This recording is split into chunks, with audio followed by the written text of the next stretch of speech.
En esta ocasión hablaremos sobre la operación del voltímetro de válvula, una herramienta muy utilizada en los laboratorios electrónicos, especialmente en los años 60.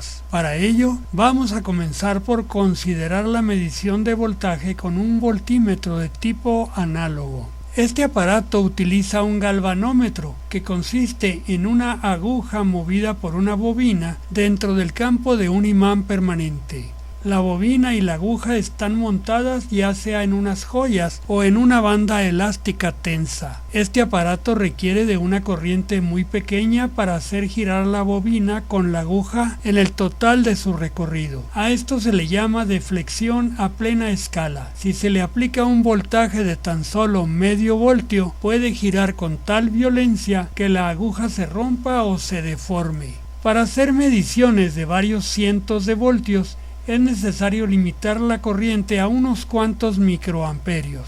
Para hacer esto se utilizan resistencias llamadas multiplicadoras, que se conectan en serie con la bobina y la fuente de voltaje que se está midiendo. Usando un interruptor conmutador se puede agregar más resistencias, según lo requiera el voltaje que se vaya a medir. Un voltímetro de este tipo tiene un inconveniente para la medición de delicados circuitos electrónicos. Consume energía, con lo cual origina caídas de voltaje en el circuito a medir, resultando en lecturas inexactas. Se puede resolver este problema parcialmente construyendo galvanómetros más sensibles que requieran una corriente menor para una deflexión a plena escala. Cuando este tipo de voltímetro se hizo muy popular, se alcanzaron sensibilidades de hasta 30.000 ohmios por voltio, aunque esto parezca muy razonable si tenemos un voltio en un circuito que ya contenga una resistencia interna de 30.000 ohmios. La lectura que dará el voltímetro será de medio voltio, pues la resistencia interna del circuito actuará como un multiplicador adicional. En circuitos con una resistencia interna mayor, la caída será aún más grande.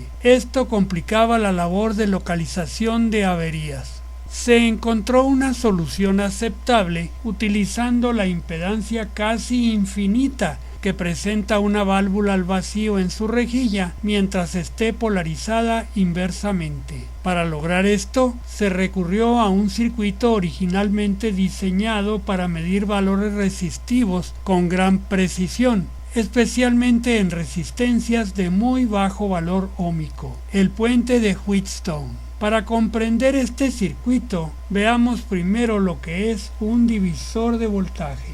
Imaginemos que tenemos dos resistencias en serie, R1 y R2, de valores idénticos. Digamos que son de 100 ohmios cada una. Si aplicamos 12 voltios de corriente directa al conjunto, veremos que el voltaje se divide, produciendo una caída de 6 voltios a través de cada resistencia. Si reemplazamos la resistencia R2 por un reóstato de 100 ohmios y lo giramos hasta la mitad de su recorrido, y tenemos que presenta una resistencia de 50 ohmios, el voltaje sigue siendo mayor a través de R1 que a través de R2. Supongamos también que al reóstato le ponemos una perilla indicadora y una escala que indique el valor óhmico correspondiente a cada posición de la perilla.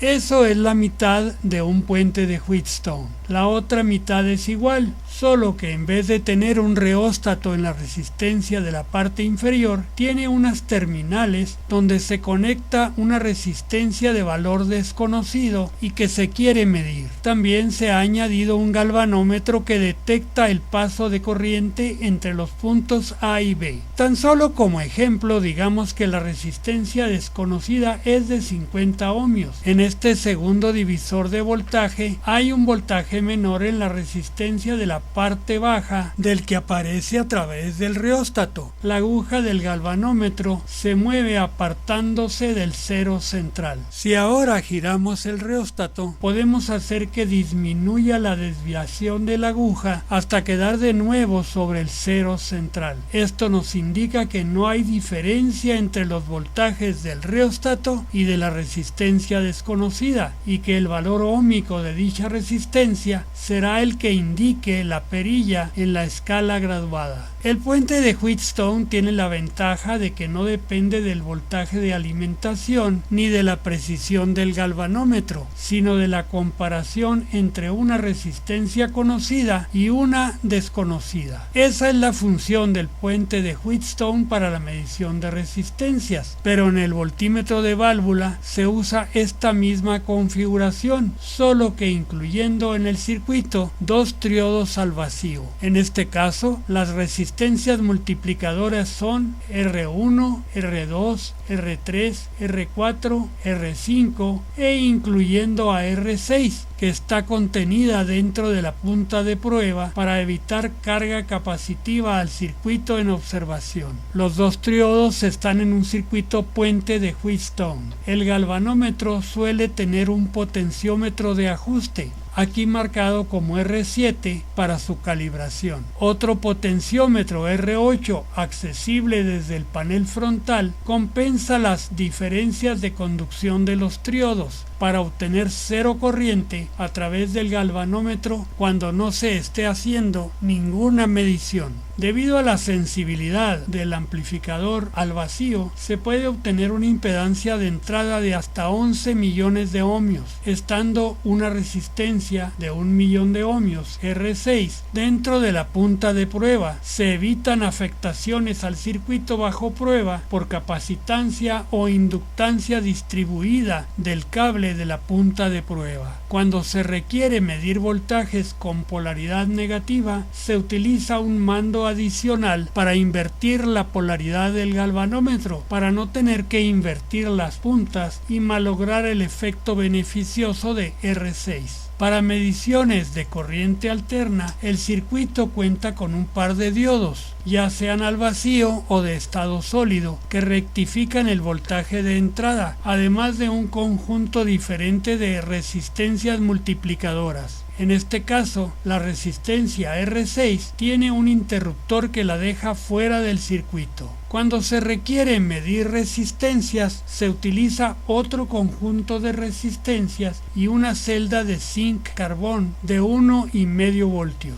Se hace circular corriente proveniente de la celda y se mide la caída de voltaje a través de la resistencia desconocida. También en este caso se deshabilita la resistencia R6 contenida dentro de la punta de prueba para que no interfiera con la medición. Un potenciómetro adicional con acceso desde el tablero de control compensa la descarga gradual de la celda, que puede durar más de un año funcionando. Aunque en años recientes ha sido reemplazado el voltímetro de válvula por instrumentos digitales, durante mucho tiempo fue utilizado por su precisión y confiabilidad. Espero que este video les haya sido de utilidad. Gracias por su atención y por favor suscríbanse a mi canal.